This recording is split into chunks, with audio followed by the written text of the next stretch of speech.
All right, we are live, guys. Welcome to a special edition of Facebook Live, Saturday, not night live. It's morning. Oh, yeah. Yes. Saturday morning live. Uh, so we got some folks that are jumping on here.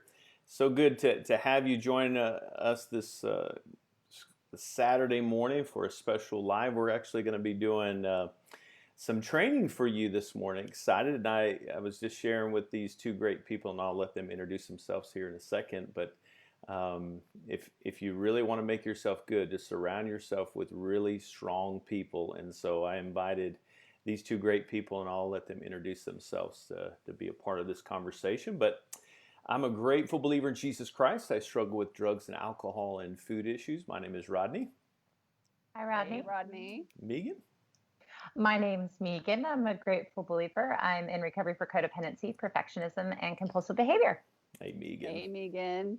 Hey, my name's Sabrena. I'm a grateful believer and I struggle with codependency and food issues. Hey, Hi, Sabrena. Sabrena. Thank you all for coming on and being a part of this with me today. This is a pretty big deal. In case you missed it last night, you want to go back and watch last night's live with Mac and Mary Owen. We had a big announcement, um, just talking about some changes that we're doing to kind of meet people in the crisis. If you've been around a while, you know that we've been doing the online open share groups and the CRCR, crisis response. Those have been really, really effective in reaching a lot of people. And just as we've been watching, sorting out some things with making sure safety is there as much as possible, we found that we needed to go another level with this with our step study group. So now we have opened the door for online step study groups.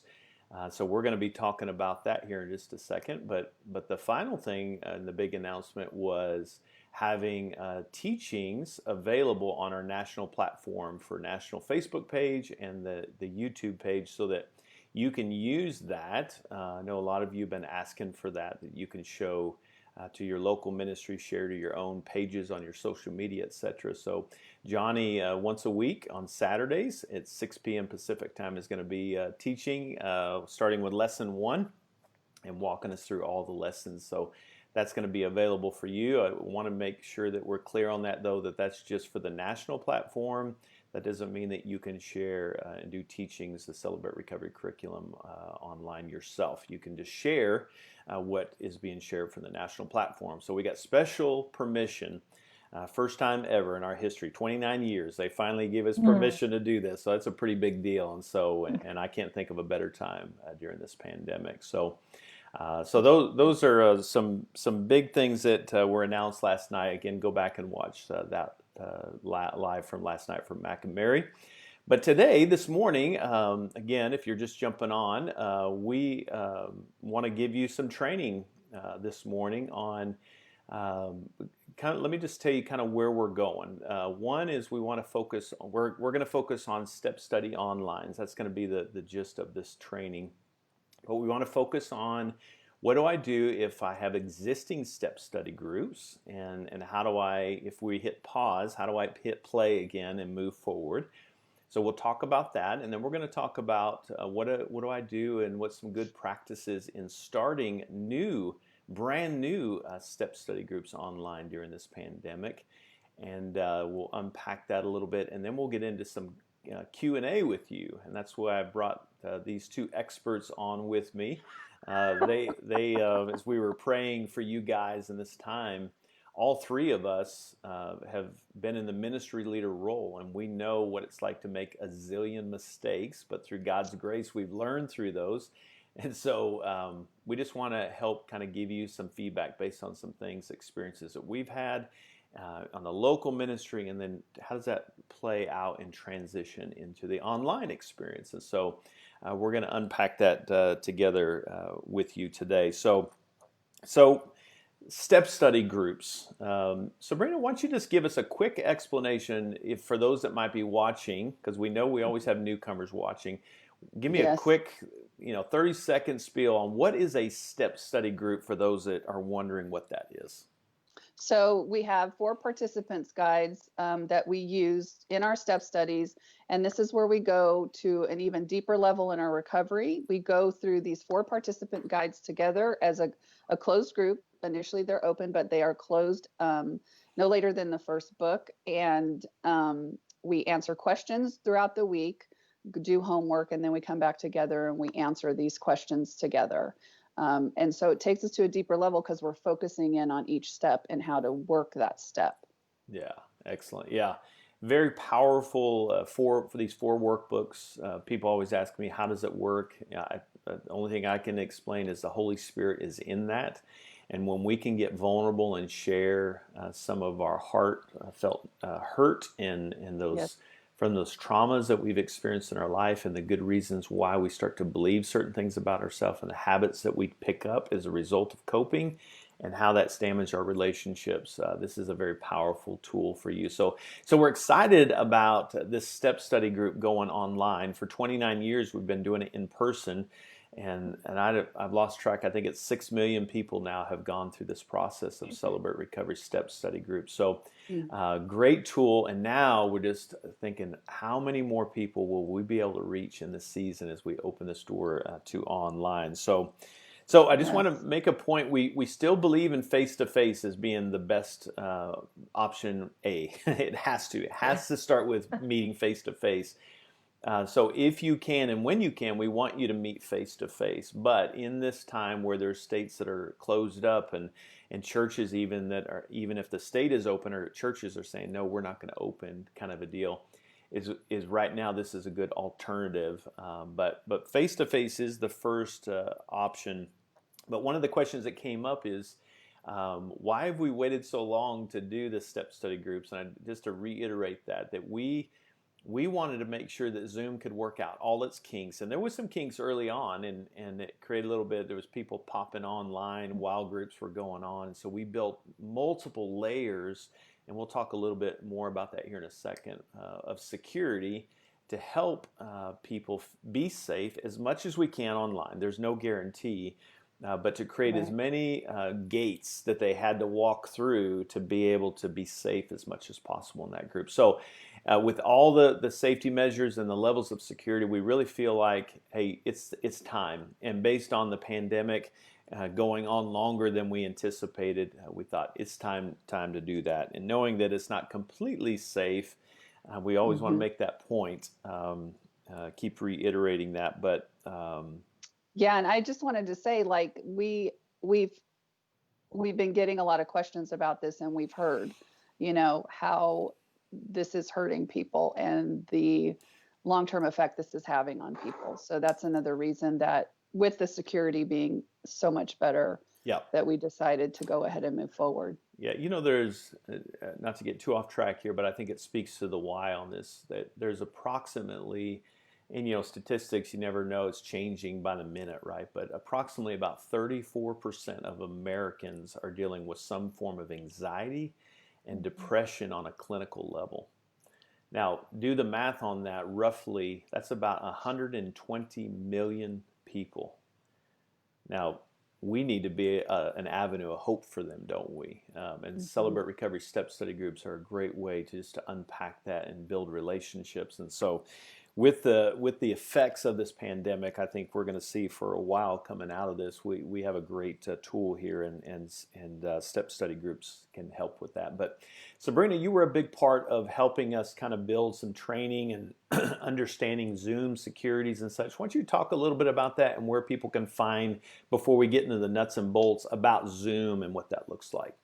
Okay, so and people have asked, can we use other platforms? So this is the thing. We know about Zoom. We've researched it. We have training on Zoom. We can't guarantee, any level of anything, but what we know is Zoom. And so that's what we have trainings available on. And so that is what we absolutely recommend. If you go to the celebraterecovery.com website, there's a link that says CR Crisis Response. If you click on that, you go to our page that was initially created for our CRCR open share groups, CRCR being Celebrate Recovery Crisis Response. And we put together Zoom videos. So about how to use Zoom, how to download it, and how to deal with those security settings. Now, when initially there were issues, because a lot of people are not technological, they're not great with technology, and so turning on those settings, even though we had videos and things going on, it was difficult figuring it out. And so this is where vulnerability ended up happening, and Zoom actually created updates where these became automatic. And so now when you either download a free account or you purchase the pro account, which is what the 2 levels that most people get, you automatically have settings set where if you log on, you're required to be in a waiting room until the person brings you in. But we have many, many videos on how to use it. And I especially recommend there's a document about the security settings that is even more up to date than the video was. In the video, I would say things like, this is where you can turn on using passwords, and that's optional depending on, your choice. But we changed that to, we highly recommend using passwords. Yeah. We do not think that you should be using it without enabling that password in that waiting room function. So that document is very important. It lists every single setting and what we recommend to turn on. Yeah, that's good. Hey, just a reminder for all of us 3, our microphone, if we hit that, it will make a big noise. So just for us, as we're fixing our hair and my long hair, so, I think that was specifically for me, Rodney. So it's like anyone in the room, Meaghan. Anyone who got up really early, because remember, I'm in California. I'm still fixing my hair. I appreciate you. No, I appreciate you, girl. So, hey, if you're jumping on, I see lots of people jumping on and saying where you're from. Thank you so much. It's so encouraging to see so many from across the country and globe. But please post your questions. Meaghan is, throughout this time, going to be kind of leaning in and looking for questions. And so after we cover some basics, we're going to have some time of Q&A for you. And so you want to make sure you post your question in the comments there. So go ahead. Can I share something based on a comment, because it fits right in this section? Yeah. Is that please never give the passwords or your Zoom IDs out in a public forum. So don't put them in your email signatures. Don't post them online. Don't post them on your Facebook groups. Those should be sent directly as invites to the people who will be joining you. And we'll kind of unpack that a little bit here in a second, but it doesn't hurt to say that a couple times. So yes. So let's talk about the meeting format a little bit, and you're going to see some similarities to a step study group in person as you see online, but there are a little bit of variances with that. And so we just want to cover that with you. And some of these are kind of captain obvious. Why do you even say that? But they're important, especially online, because even us talking to you, it can feel a little bit like, well, we're together, but we're really not, right? And so we have to be over intentional about making sure we're doing some things like welcoming the group. It's so easy to just jump in and just start leading. And okay, question number 1, there's things we want to do that we would do in person, but we especially want to do online. And so take a second as a leader just to say, hey, thank you guys for doing this. I know this is hard. This is risky, especially early on, so that they know that you appreciate them taking that effort to be online, knowing that they probably had to jump through some hoops. Speaking of, I can't deal with technology, right? Some people, that's like a major milestone just to be online. So take some time, welcome the group. Again, we want to make sure that they have the headphones. You can't see Sabrena's, but she is wearing headphones underneath her hair there. I am. And that's really so that we don't have feedback on the eCam. But really, if this was a step study or an open share group, we would have headphones. And the reason we do that is we don't want anybody walking by to be able to hear. If I'm sharing or you're sharing, I don't want anybody else that's on the call sharing to be heard by someone else if they happen to be walking by. And so headphones in a closed space where there's no one else around. You don't want kids running around behind you. Try to get into a place where you are a little bit off by yourself. So we need to, especially early on, let people know about that. We'll talk about that when we get into that kind of recruiting for new groups. But Want to cover number 2 there, Sabrena? Do you have that in front of you there? Yeah, absolutely. So tell the group that drinks are okay during the meeting, but not food. So we want to treat this just like we would a normal step study group or open share group if we're doing those on a typical meeting night anywhere. So food can be a distraction for you and other people. It can also create a link to triggering for food issues when you're sharing such deep emotional things while eating. And so that can create compulsion issues with that as well. So just keep food out of the meeting. Yeah, amen. So then we open with a word of prayer. Again, we want to keep that short and simple. This is not the time to go in these big elaborate prayers using all the words of vocabulary that we've learned through our Christian walk. Just, Lord, would you bless this time? Thank you that you've brought these people together. And thank you for the courage for them to show up here. And Lord, we know you're going to do something special here. Open our minds and our hearts to receive. In Jesus' name, amen. Just something just kind of sets the tone for the meeting there. So, Meaghan, you want to take number 4 there? Do you have it in front of you, or? I have the comments in front of me. Okay, so that's then I'll go to Sabrena. At, Hey, so. you keep looking. Right. You keep looking for comments. All right. I didn't tell you I was going to do that to you, so. So no, Rodney, I can't. Good boundaries. No codependency. Yes. Awesome. So see, our introductions are next. And after introductions are completed, inform the group that you're locking the meeting. And so you need to let your participants know ahead of time that it will be locked after introduction. So there is going to be a short window of time that people will be allowed to join and enter the group. And just kind of, Rodney, you may have covered this later, but just a note here because it kind of goes along with it. You can also let them know, your participants know, that if for some reason someone was able to hack through or jump into the meeting uninvited, that you're going to shut the meeting down and restart it, that you would end up messaging everybody with that new information. Yeah, and just so you know, too, as a host, you have capability of booting anybody off at any time. So that's another option. You can just go, nope, you're gone. So that, I don't know you. You were not invited. Or if you don't recognize the name of someone trying to come in, you don't accept someone you don't recognize. But if they did accidentally come in, yeah, you're right. You want to kick them off immediately. Yeah, shutting down the meeting would be more of a if something came across the screen, because that in the early days that happened a few times, but we haven't heard of anything in quite a long time. Yeah. So just another thought on introductions. I think especially when you're starting new ones, and we'll talk about that a little bit, but I think especially when you're starting new ones, make sure you take time to talk about why we introduce ourselves the way we do, because it feels awkward. And why are we doing this? I've never heard anybody talk like this. And why are we saying, hi, Rodney, after? I mean, just talk about that. And in case you don't know, we want to state our position in Christ first. But I always make sure that I tell people, hey, if you don't know Jesus Christ as your Lord and Savior, don't say that you do. It's okay to say, I'm trying to figure it out. I'm not sure about my faith or whatever, but we want you to understand the order of that.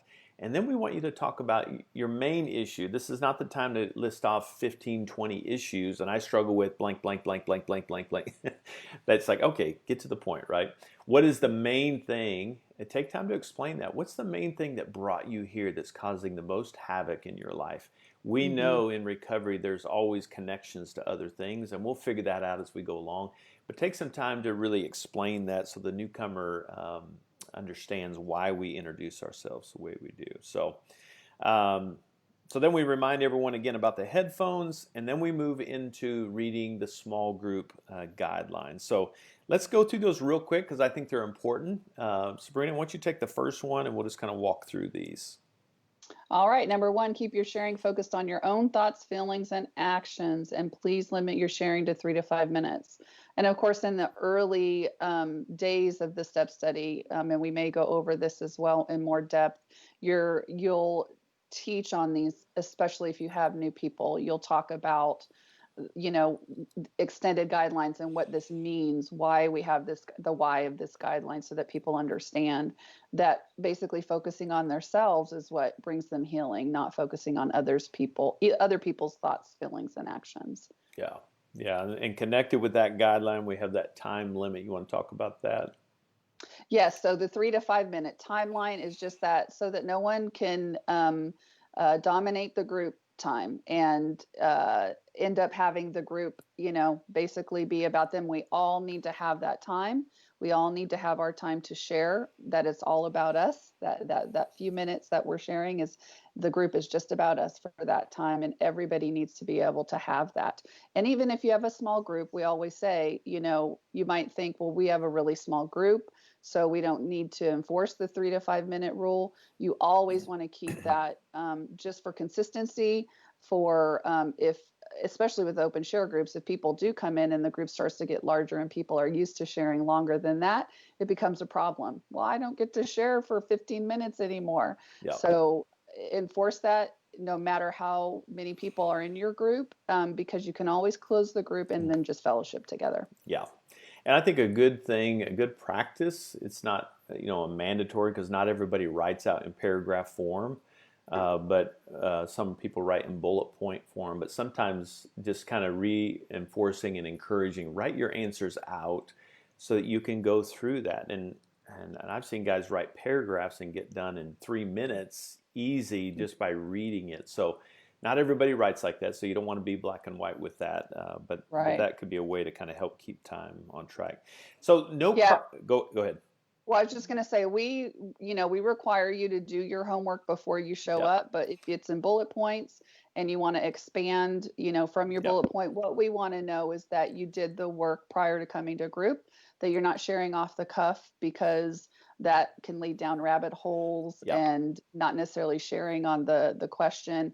And really sometimes bouncing off of other people as opposed to what is my take on this and my thought and feeling about this. And so, you don't have to read word for word if that's not the way that you are comfortable with, but do the work beforehand. Yeah. Okay. Second guideline is there's no crosstalk, please. This is when two people engage in a dialogue during the meeting. Each person is free to share and express their feelings without interruptions. I think in the online forum, this is even more of an issue. For example, if we're in an open share step study group right now, and while Meaghan is sharing, I'm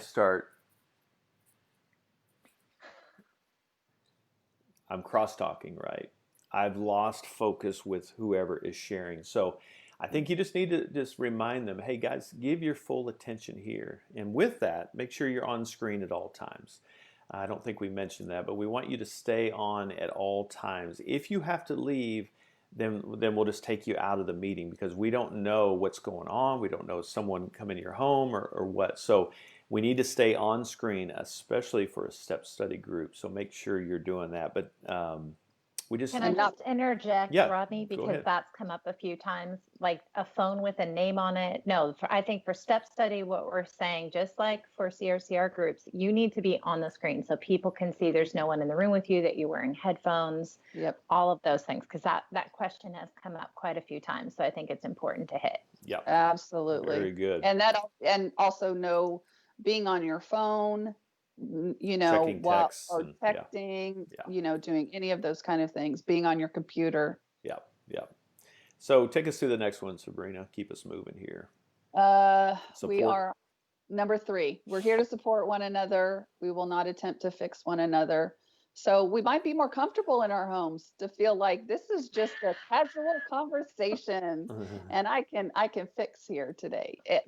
This doesn't change from our regular meetings. If you're new to this, you don't know what the heck we're talking about, you'll get, more in-depth training on that when you start a step study. But basically, we're here to work on our own recovery, to deal with our own issues. And it's not about, I've got the answer for them after they've answered their questions. So when it gets to me, I'm going to spend some time talking to Meaghan about, hey, this is what you need to do, Meaghan. We don't do that in CR groups. Yeah. And then the next guideline is, I dare say it's the most important because they're really all important. So I don't like to say that, but it's pretty darn important. And that is anonymity and confidentiality are basic requirements. Everything shared in your online step study group, just like it is in person, needs to stay in that group. Everything shared stays in that group. The only exception if someone threatens to injure themselves or others. So we don't want to tell people that, hey, I'm in an online step study group with Joe and Steve, and it's been really a great blessing. My wife doesn't know who's in my step study group. I don't know who's in her step study group. I'm okay with you telling people as a leader, telling people that I'm your leader. I'm okay with that. But as far as participants, we don't need to tell anybody who's in our group, because some people with their jobs could get in trouble. I hate that, but they could get in trouble for being in a recovery group. And so, but we definitely don't want to share the second part of that, and that's the confidentiality. If they share something, let's keep it there. And people ask me through the years, how does that work? How do you keep people maintaining confidentiality? Again, I think it's just God's protection. There's something about when I'm sharing my stuff and you're sharing your stuff, and we have this agreement. This is why we read these guidelines every single Every meeting. week. Yes. Even on online step study groups, you need to read them every single week. I need to be reassured that, hey, this is a safe place for me, and I can go to those deep parts of that trauma and those wounds, because I know you're going to keep it here and keep it safe. So, yes. Last one there, Sabrena, take that one. Offensive language has no place in a Christ-centered recovery group, and that is pretty self-explanatory. In terms of offensive language, we know what that is. This is Christ-centered, and so we want to keep that out of the group. But in addition, this also covers detailed or oh my gosh, I'm losing my words right now. But it's early. Well, it's not as early for you. It is early. Help me, guys. The detailed.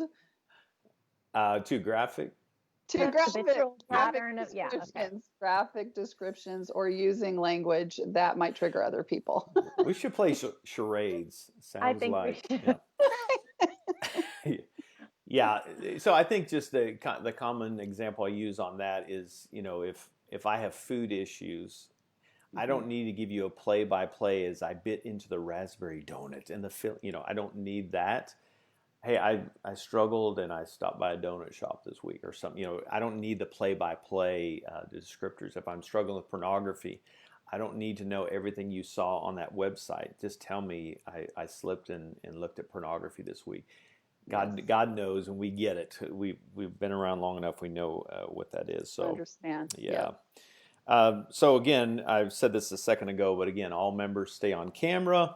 If the group leader asks, you must show the rest of the group the room. So if there's something that kind of creates a little bit of what's going on there as a leader, I can say, Meaghan, can you just real quick show me the room? Something feels off, and then as a participant, I just need to show that there's nobody else in that room. Again, we have the Rodney, headphones. can I ask Yeah, go a ahead. question? Yeah. Okay, so one of the questions that came up is, what if two people, I don't know if they're roommates or if children placed together, whatever, and they're in the same step study. Can they be together on Zoom if they're in the same step study, or do they need to be on their individual cameras? I think if I'm okay with that, if they feel comfortable, obviously I'm assuming they've already been hanging out through the pandemic kind of a thing. In that case, that would be okay to be in the same room. Sabrena, any thoughts from you?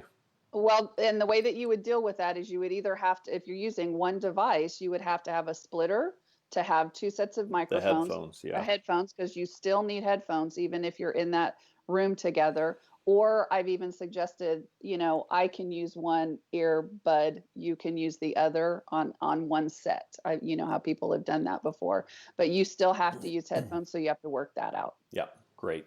Well, we're going to keep marching forward here. I just want to keep inserting this. If you have questions, you want to know kind of what we're doing, Zoom training, if you'll go to celebraterecovery.com, there is a crisis response link that you can click on and see all kinds of great material there. But some general things that I feel like would be important for you to remember as you move into step studies online is make sure, just like we do in person, you have a trained leader and a trained co-leader that are part of these step study groups. We need both of them, and the reason for that is there's going to be situations that pop up. There may be someone in your step study group that is in a really bad place, right? I need to jump off and go connect. We do gender specific groups for the sake for an example though. If Meaghan's in a bad place, maybe we need to jump off on a side call and I need to figure out, do I need to get her some extra resources, kind of a deal. So I need my co-leader to take the group forward, right? So, and it's just helpful to have somebody else there to kind of carry that weight of walking through a step study group. And especially with doing them online, there can also, one leader might have technical issues and gets kicked off, or for some reason isn't being able to get connected. And so having that co-leader to be able to take care of things is very helpful. Exactly. Yeah. So as you're kind of moving into this, I think, I mentioned the website. Make sure that your leader and co-leader, part of their training is not just how to lead a step study group, but how to do a Zoom training. So make sure they go through that. Follow up with them. Did you watch the Zoom trainings? Do you know how to do it? Let's talk through that, some Q&A kind of stuff. And then, of course, that meeting format that we mentioned earlier, they need to have. Every step study group I've led, I don't know how many I've led through the last 15 years, but I have it's kind of funny, I can't let it go, but I have the same meeting format sheet in front of me every meeting. It's kind of falling apart. I'm going to have to get it laminated or something, but I just can't let go of it. But get a binder, Rodney. Don't judge me. No. So I read, welcome, read this, do this, do this. And so they need to have access to that and make sure they have that in front of them, because it's funny, through the years when people don't have that in front of them, they call and go, we forgot to read the stinking guidelines tonight because I didn't have my sheet in front of me and I just totally blanked on it. So having it in front of me will keep me on track. So we want every participant to have their own participant guide. Now you can get these on, I think, Kindle. You can get them on pastors.com. You can, Amazon may even, I don't know, but you can get pretty much anywhere. You can get the Journey Begins Step Study books. And I always have my guys, I don't know what you do, but I always have them in my ministry, the Celebrate Recovery Bible, and at least book 1, and they can get book 2 as we progress. But because we use the Bible so much, the Celebrate Recovery Study Bible so much, I want them to have that and the Step Study book, Journey Begin book. So they can get that online, but we want every participant to have their own copy. I mentioned that following the same format that you did when you were in person. And this is a key thing here. Remember, you're following the direction and guidance of your ministry leader.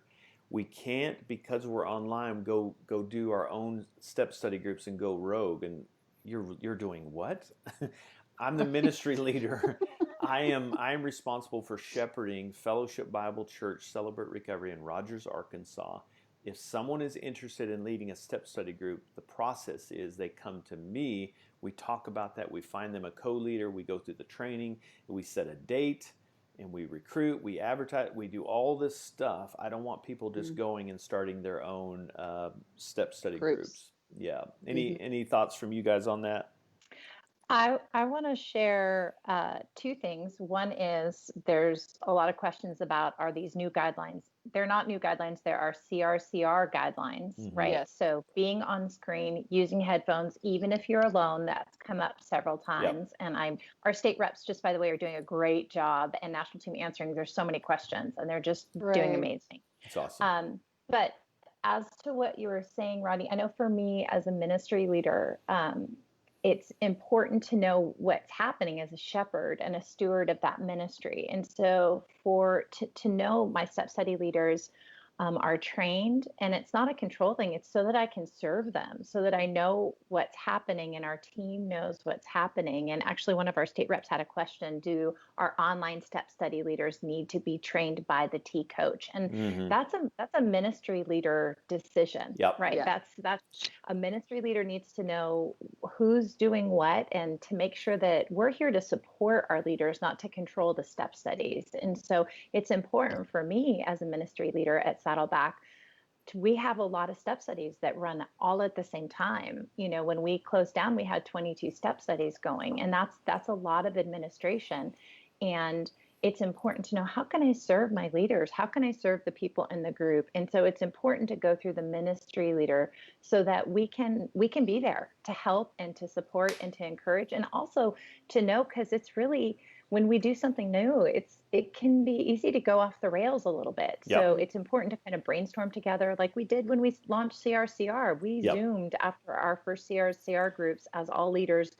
It was like 10:30 at night, and we were all Zooming, kind Yeah. of downloading how did that work, so that we're better together. Yep. Yeah.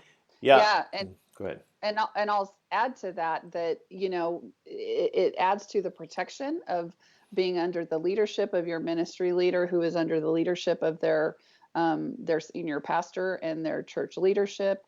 And, we've had people say, well, I know how to lead a step study group. I've been in one. I see what they do. But so many times when we would take them through training, because I was the training coach in RCR before the ministry leader, it would be like, oh my gosh, that's something I never thought about. Or we would they would ask questions about how to deal with things. And it was like, I never thought about that. Yeah. So being trained means you learn things that you never would have thought about. It gives you the tools to be a good leader in Yep. those groups. Yeah, and I saw that come up. Obviously, because we're in a pandemic, you have to do these trainings on Zoom. I mean, you don't really have another option. So yes, please do that on Zoom if you can't meet in person right now. If you can meet on your campus and social distance, and you can make that work, then follow your church's leadership on what you can do. But if you can't meet in person, then do it online. And it is somebody that has been through a step study group already that would be the candidates for leading this. So I want to just mention, Meaghan mentioned this in the comments, the reps are answering questions. Our state representatives are here to serve you. They're here to be an advocate. And so if you're in an area and you have questions, you're a ministry leader, this is going to be a valuable tool for you. But our state reps are pros. So please don't hesitate to reach out to them. You can go to our website, celebraterecovery.com, and you can find a state rep on that. I think it's under the Find a Group It's section. under CR Groups. Yep. Find your state rep. Yep. Mm-hmm. Yeah. So find your rep and utilize that experience. They are there to serve you. So they want to be an advocate. One of the questions that comes up, because our open share groups are typically about an hour, right? And we've been doing with the free version about 40 minutes and then just kicking it off, keeping them smaller. Obviously, step study groups are longer. And so some of you say, well, I only have the free version. Do I have to upgrade to the purchased version? I think it's $14.99 a month or something like that. Not everybody's going to be able to do that. So I think it's ideal if you can get the paid account, $14.99, so that you don't have to mess with the time constraints. But this came up, Meaghan, you were sharing this yesterday. Why don't you share that, what Ken is doing with his local group? Yeah, so our step study we launched a bunch of step studies in January on Monday nights, and we obviously couldn't do them during the pandemic, but we wanted to keep people connected. And so they started doing CRCR groups instead. And with 40 minutes, and our step studies they were about 20 people, that's not necessarily enough time to share. And so what he did, which is brilliant, is that he would do the first 40 minutes and then send another invite. So when Rodney and I were talking about what is this going to look like, because that's what all the ministry leaders are thinking about. What is this going to look like? What we had thought is that if you can't, because, a lot of ministry leaders, they don't do this full time, or they don't have a huge budget at their church. And so what you could do is do the first 40 minutes with a specific break, like a 10-minute break, so people could use the restroom. And also, some people, they might be in a room that has the technology in it that might be the only bathroom. I mean, that for the rest of their family, that might be the only way to get to the restroom or something like that. If you think this is 2 hours and I'm in my home and nobody can interrupt me, you want to be mindful of the environment. So we were saying 40 minutes with a 10-minute break and 40 minutes, and you have to come back just like with regular step study. You can't just not come back because you shared. Yeah. And so is that ideal? Probably not, but is that a solution? It's a good Absolutely. solution. Yeah, I love that. It Yeah, is. yeah. Yep. I saw a couple questions just pop up. I want to make this point again. Someone said, well, I'm a training coach. I have more information now that I'm my ministry leader who should do the trainings. Even if you're a training coach, you need to go back to your ministry leader and make sure your ministry leader wants you to do that training for this. It may be a tag team.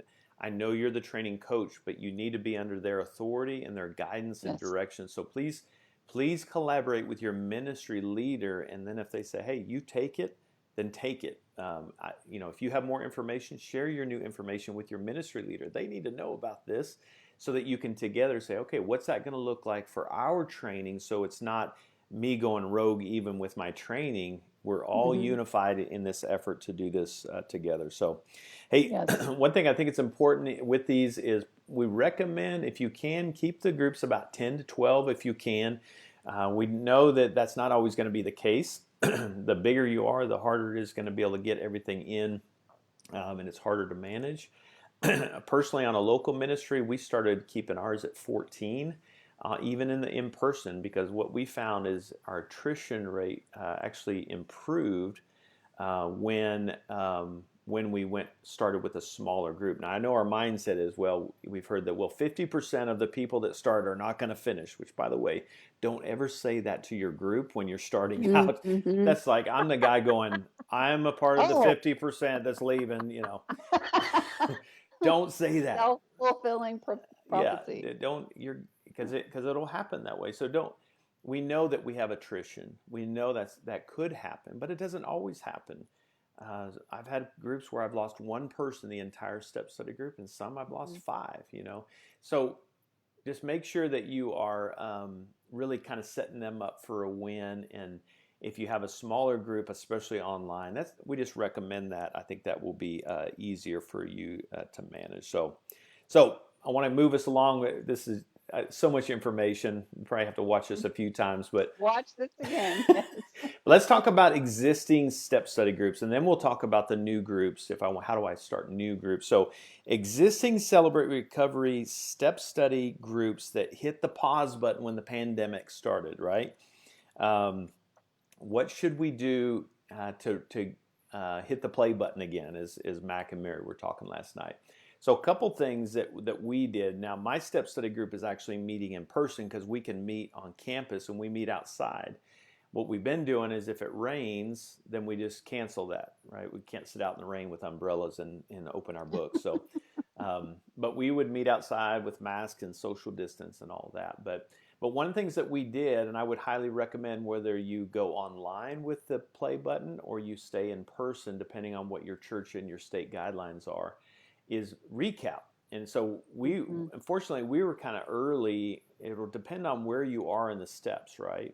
If you were right in the middle of inventory, then you probably just need to recap the kind of the inventory process and why we're doing this, where we going, kind of a thing. But we kind of walked through the first few lesson acrostics and just read them out loud just to kind of get our minds around that. And then we just generally said, hey, let's just have some open share this week. And what are the things in your life that you've tried to control? People, your image, your pain. Let's just talk about that, because that's the typical thing in the early process that we try to control as we play God with our life, right? And so we just shared about that and just kind of recap where we are, where we've been, and then we started back in with the lesson. So that's just a suggestion to kind of get their minds around, rather than just saying, okay, inventory, spiritual inventory part 1, welcome back. Question number 1, what's your deepest, darkest secret? It's like, what? We've been in a pandemic. So giving them a chance just to get their hearts in the room, I think, will be important to kind of set the table. So,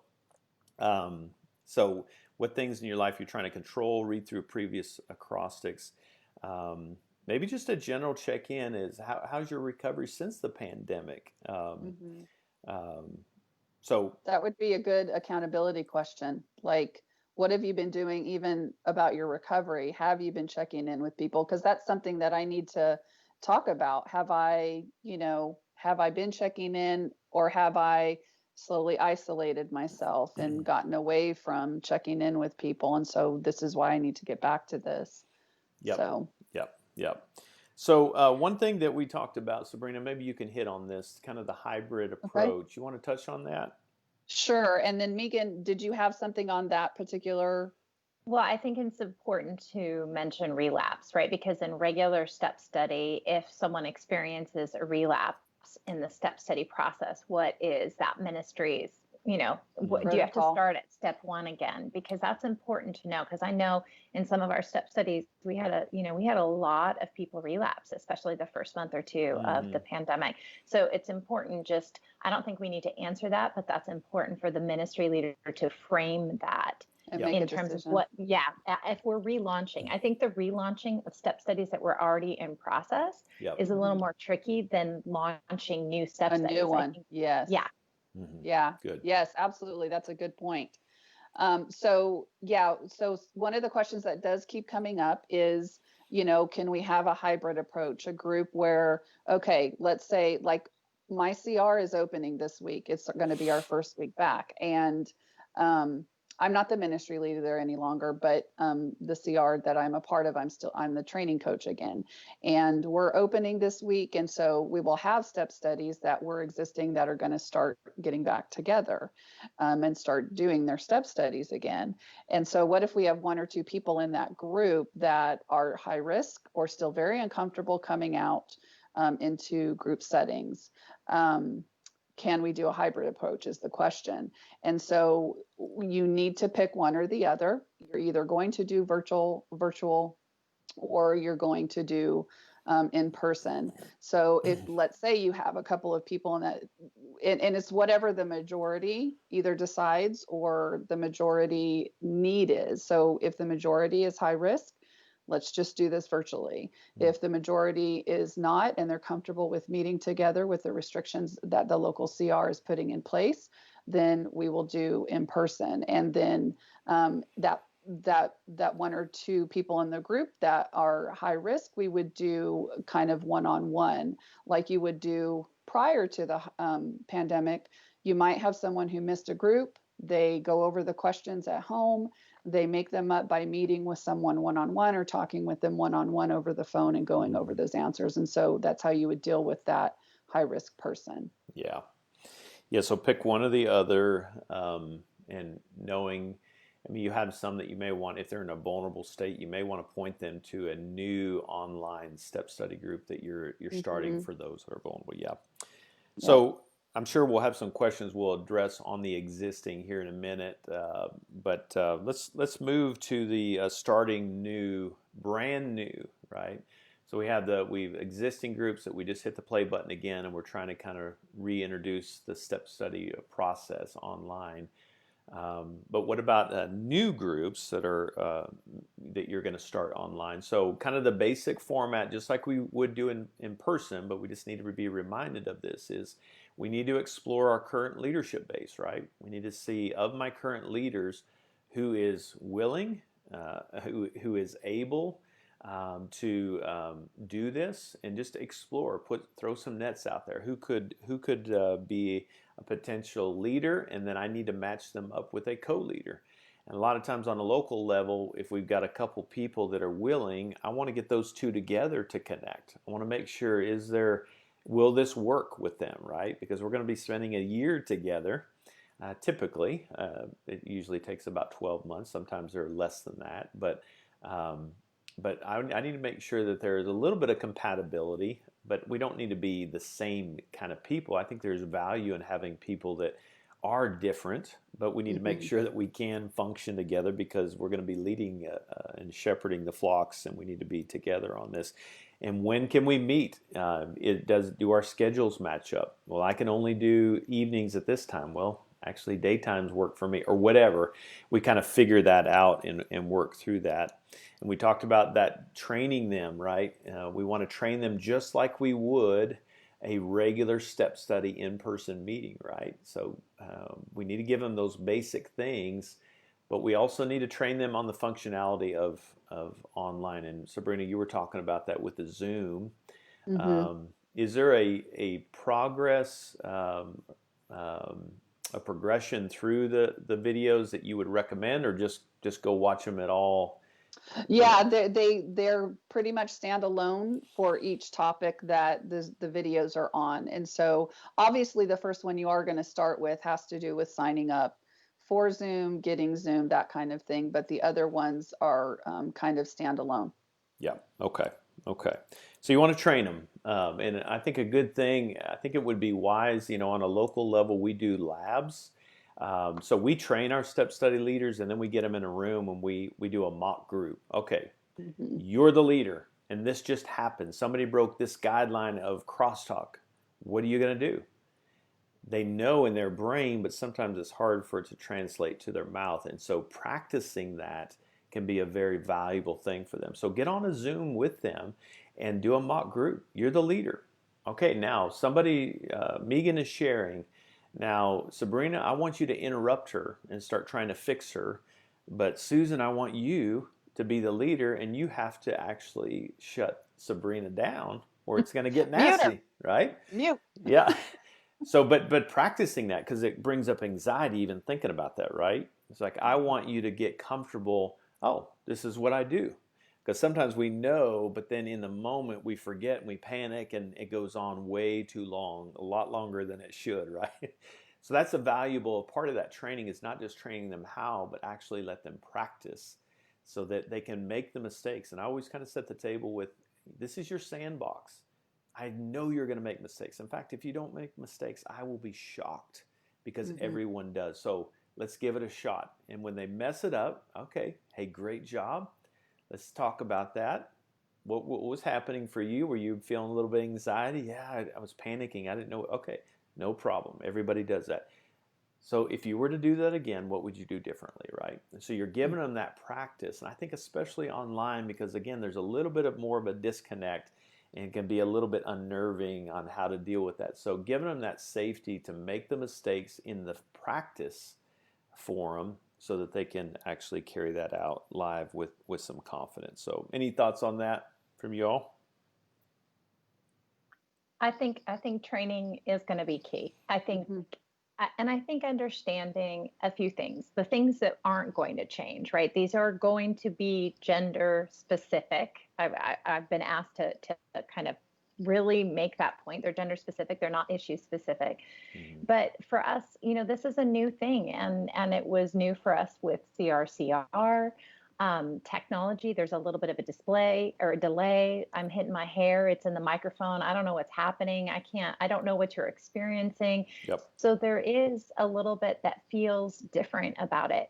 But what isn't different is what God can do in the process. We have a bunch of new people. I'm noticing Jean is someone that's new. We've got people in here from Canada. There's a lot of new people here. So to remind you that they might not know, again, you said at the beginning, but what step study is. And step study is really for us to move forward in our deeper healing as we work these principles and these steps. And so this is not news to God, right? What feels so new to us as ministry leaders, what feels so new to us as team members and participants, God is in this. And so we can do the best we can to create and shepherd and steward an environment that is safe.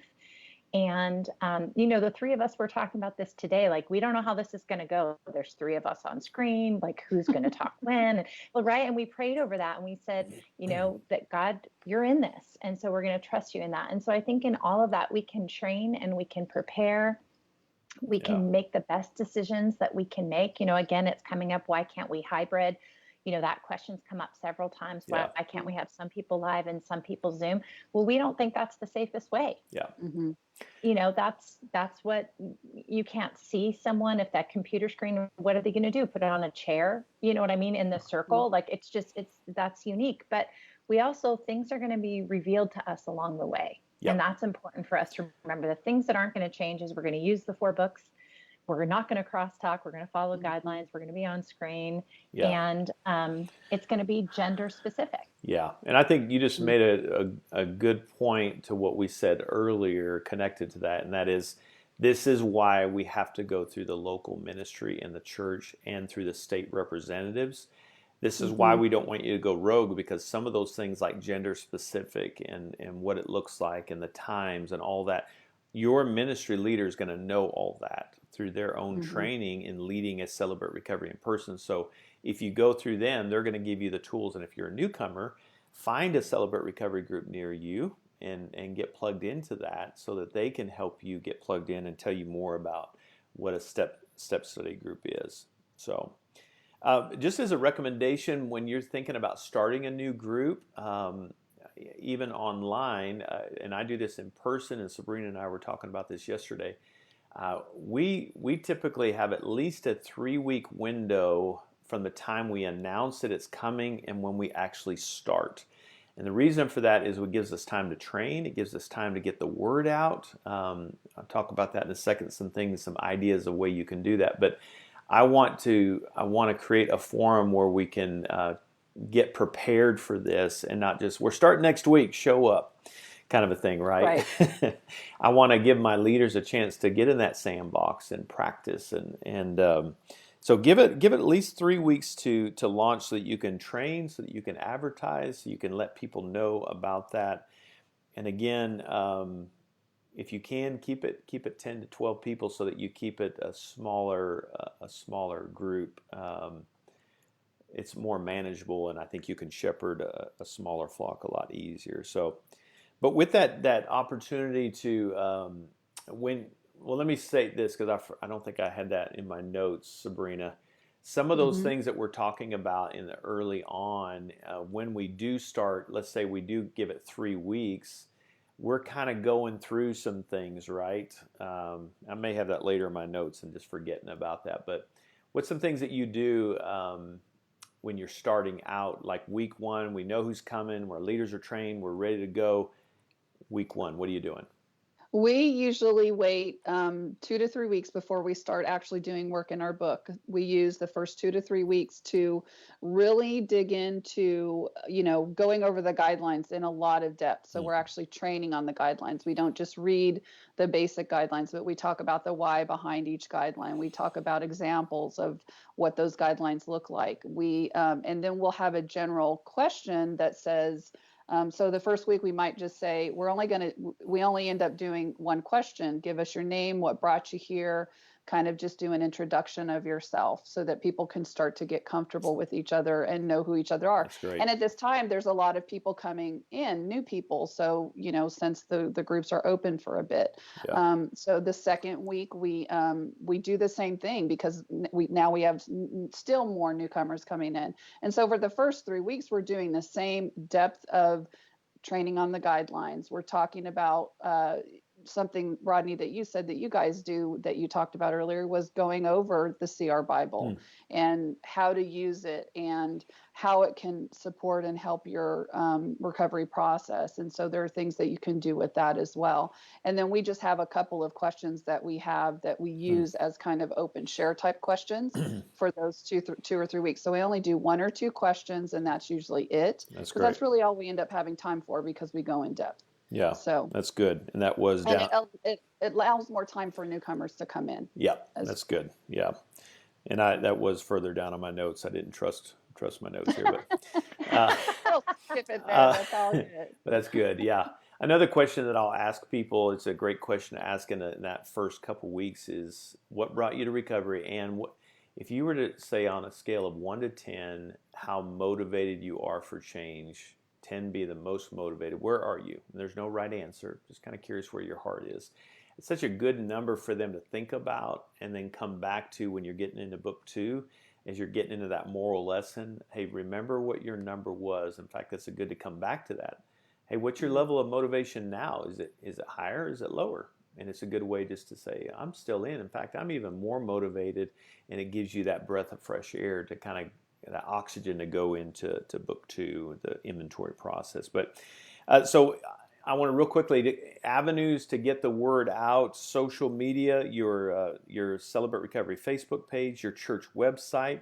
Maybe your pastor can announce it on the platform in their own online services. Hey, want to let you know if you're hurting.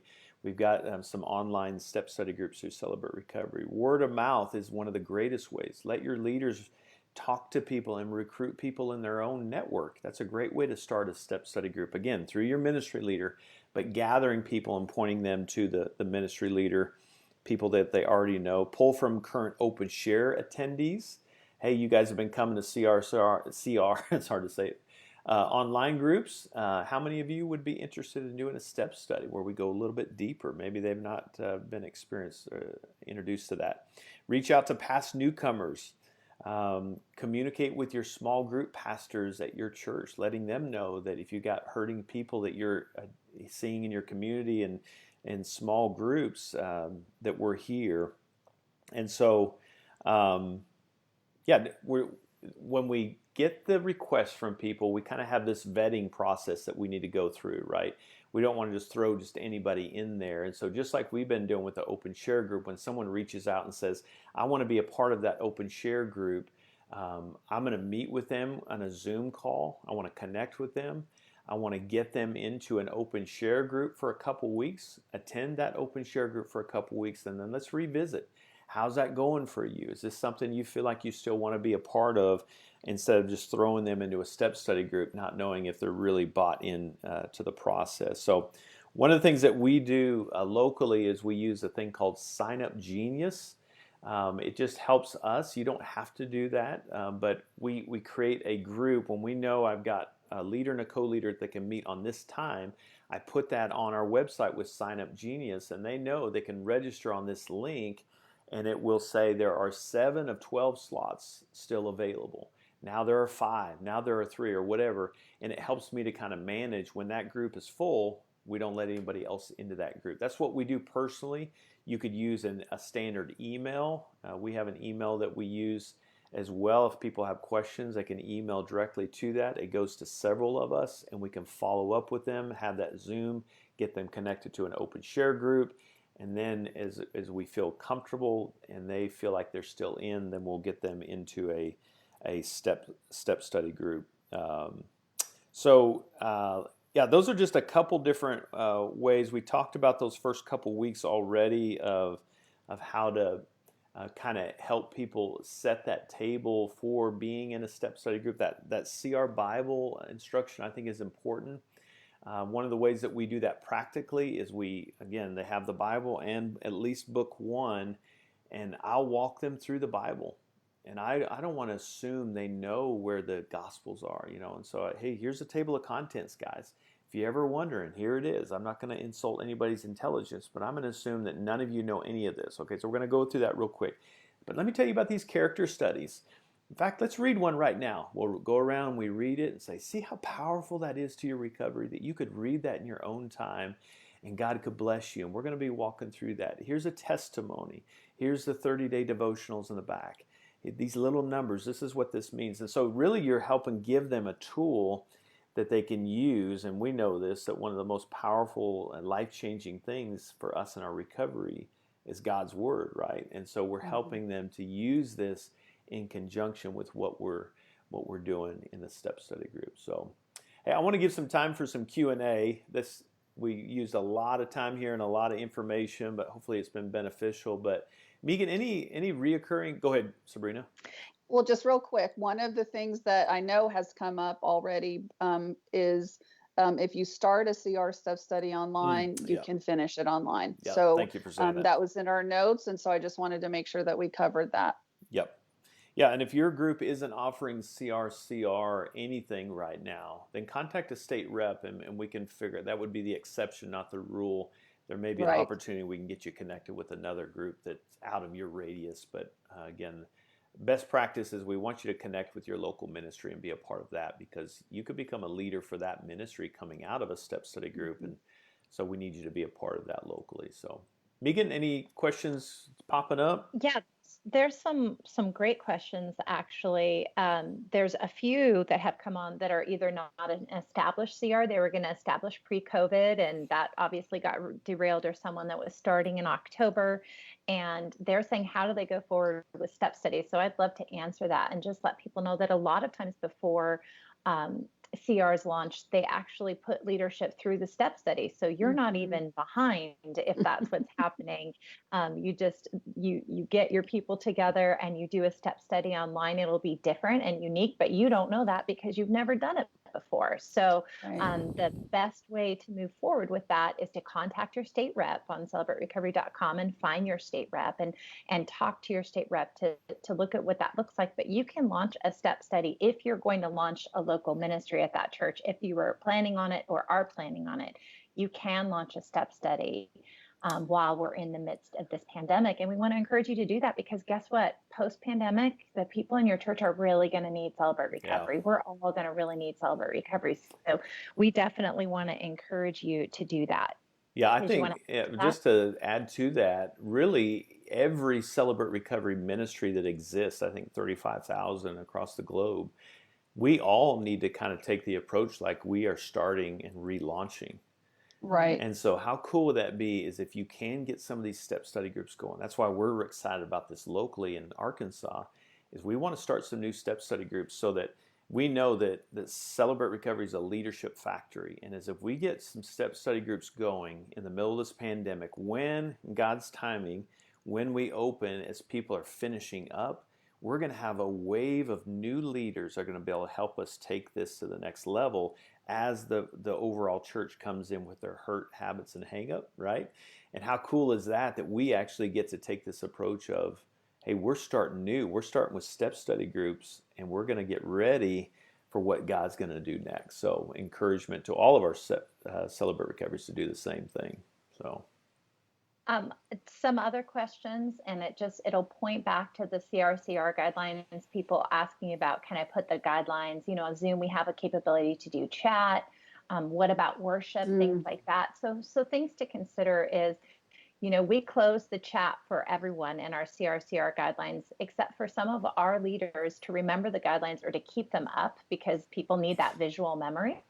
That you can do a leader only chat so that it's available for you to have the guidelines there. We just want to make sure that we don't have a chat that's open so someone's sharing and someone can say something.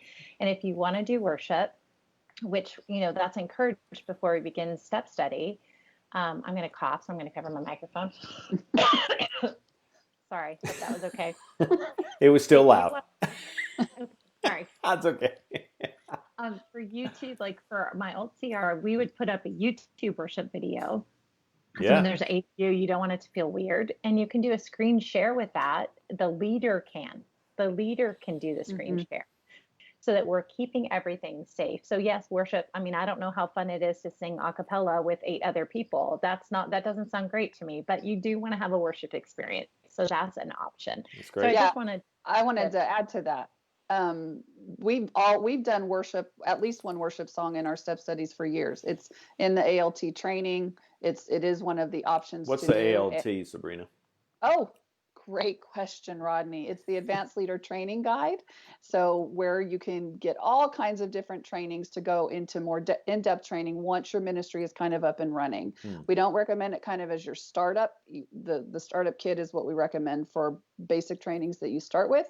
But the Advanced Leader Training Kit, once you're kind of up and running and you want to go into even deeper training, that's a great kit. And it has so much more than just training. It also has information about like the mental health champions, information about evaluating your ministry, just so many things I can't even go into. Just awesome. a great tool.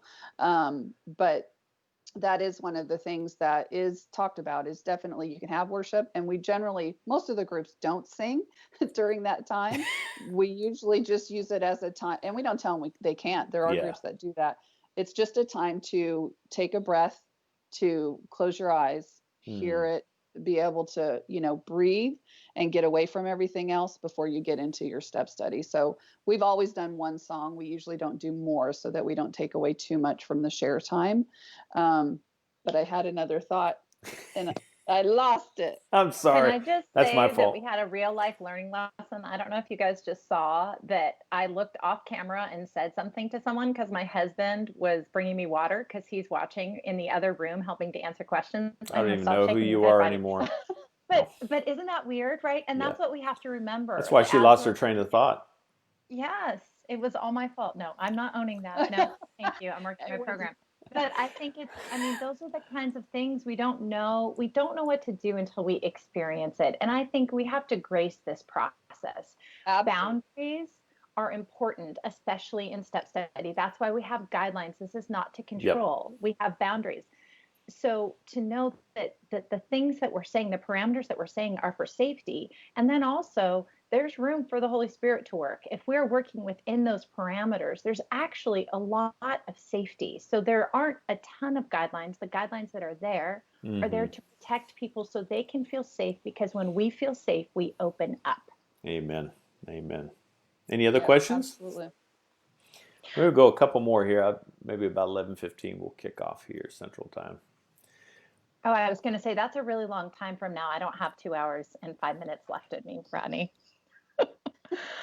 I think we've answered. You know what came up is inventories. Why don't you talk, because I know more training might be coming, but it's like, how do we do Yes. inventories online? What does that look like? So do you guys want to address that? That was a question that came up. Sabrena, you want to hit that? Well, I think that that is one of the things that we talked about on the national team, was to offer additional training at some point for that. And so that would be something to kind of keep your eye out for and look for, because that would be kind of a whole training on its own, kind of going through it. But, you know, more or less, I would say if you've attended my workshop on fourth step training and being able to do a training kind of before you get deep into it, you can still do that absolutely 100% through Zoom. I think I did that with my leaders one time, and I utilized the share screen feature and showed them the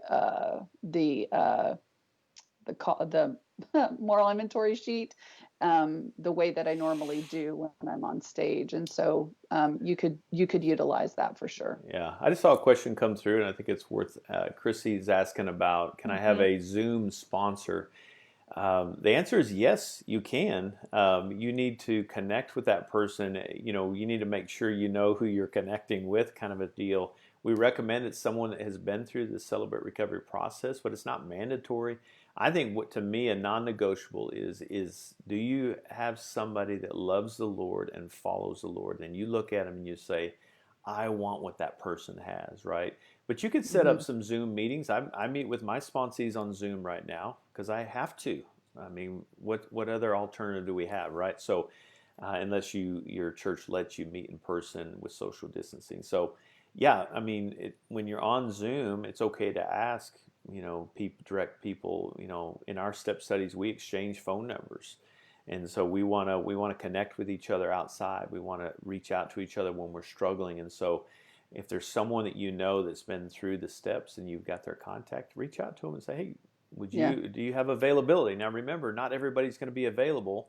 You may get a lot of no's before you get a yes, right? But don't take that personal.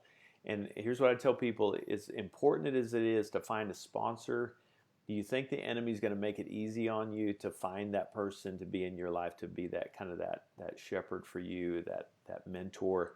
It's not always going to be easy, but you keep praying about it. God, send me the right person. Keep asking, even if you get some no's, and God will give you that person that you need.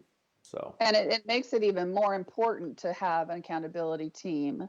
So that the sponsor is one person that you're looking for, as opposed to I can grow my accountability team bigger and bigger and bigger with many, many, many people, and I always have support. Yep. Yeah, even if it's not local, Chrissy, it doesn't matter right now. I mean, you just need somebody to connect with. And here's the thing, when you're starting a new ministry, we didn't have sponsors. We were all brand new. So the accountability team became our sponsor, right? We found people that were strong accountability. You do the best you can. The key is having those people that you can reach out to, that you can count on, and you do the best you can. And as you can, find a sponsor that's been through it. We gotta work through this together and stay connected and reach out and keep reaching out. So, did you have another question, Meaghan?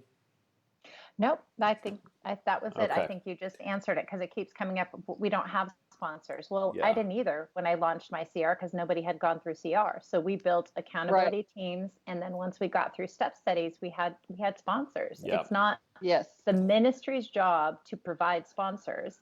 It's God's job to bring healing to people, so they are available to work out Principle 8 in their lives and be of service and be sponsored. Yeah. I didn't have a sponsor for 8 years. And I grew and I did my recovery. I worked the process. I started growing my accountability team immediately. I kept looking for a sponsor. I didn't stop that, but I just kept growing my accountability team. Good for you. Yeah. Yeah. Well, we have gone longer than we initially anticipated, but hopefully this has been beneficial for you, and you can share this video. I encourage you to share it. Here's the one This thing training will stay online. it will stay somewhere online. after We'll that. pin it to the Yep. top of our page, YouTube channel. Here's the thing I want to encourage you is, if I could say anything to you, is be patient. Show a lot of grace, not just for your leaders, your ministry leader, your step study leaders, your participants that are trying to figure out what does it look like to be online when I'm so used to being in person. They're not going to get it. They're going to be confused. There's going to be bumps in the road, and there's going to be a temptation to get have a low tolerance for patience. And I just want to encourage you, keep loving them. We're all doing the best we can. We never would have dreamed we would be having this conversation with you. We're adapting. Yes, there's bumps in the road, and there's going to be a learning curve with this. Everyone's learning, including us. We're learning with you. And so be patient with each other. Pray for each other. Let's build each other up. If one ministry down the road is doing it different than you are, it's okay. Okay, don't put judgment on them. Don't pressure them. Just love them. Pray for them. We need every single church in the world to have Celebrate Recovery. And the best way we can do that is to keep breathing that oxygen into each other's leaders and into our participants as we try to figure out this new day, right? So that would kind of be my closing thought to you guys. We're so grateful that you're tuning in. So many of you on at one time. I can't wait to see some of your comments, and keep posting questions if you're watching this on the replay. We want to, our reps and our regional directors, national team will be on here answering your questions. We want to help you. We want you to be successful in this season. And most of all, we want people to experience the hope and healing and redemption and restoration through Jesus Christ. And Celebrate Recovery is such an incredible platform. Over 6 million people have experienced that. And we want you to be added to that number, not so that we can pat ourselves on the back, so that we can see that healing and that fruit in your life that He's done for us. Because we're satisfied customers here. And we want you to be a satisfied customer in this walk of life and experience that healing that only Jesus Christ can give us. And thank God for a tool like Celebrate Recovery to help us. So, Amen. Well, thank you, Meaghan, representing the ministry leader at Lake Forest, Saddleback. We're so grateful that you jumped on last minute. And Sabrena, thank you for being here as our national state rep trainer. Just a wealth of knowledge, and you guys have been wonderful. Thanks for making me look good this morning. It's hard to do. Rodney. That's hard to do. Rodney, So all we you love you did. guys. Yes. A great job. And let's remind people too, because step study is only one of the 3 components of Celebrate Recovery. And tonight we're adding a very important component that's available to people on the national Facebook page. Johnny's going to be teaching denial. I don't know if you guys need it, but I certainly need a lesson. I'm super excited about it. Yeah. So check that out. We'll be doing that every Saturday night. Johnny will. So 6 p.m. Pacific time, we'll walk through every single one of the lessons. Again, it's just the national platform. Doesn't mean we can teach lessons online. Keep helping us spread that word. Zondervan gave us on a national level special permission to do this. Real quick, I want to mention too the summit, crsummits.com. Incredible wealth of encouragement, inspiration, training. It's July 30th and 31st. You can find that at crsummits.com. $49. The buy 5, get 1 free ends July 17th. So if you got some people that you're wanting to register to get that bonus ticket, make sure you do that soon so that you can take advantage of that. And we can't wait to see you guys online for the CR Summit. It's going to be a great party together. Several thousand people. So excited. Right. Yeah. Well, guys, thanks for jumping on. And thank you, the viewer. Thank you for listening. Even if you're watching on replay, we're grateful for you. And we'll be watching for your questions. And don't forget to be on tonight, 6 p.m. Pacific time. Johnny Baker will be teaching denial. Love you guys. Love you guys. See you soon.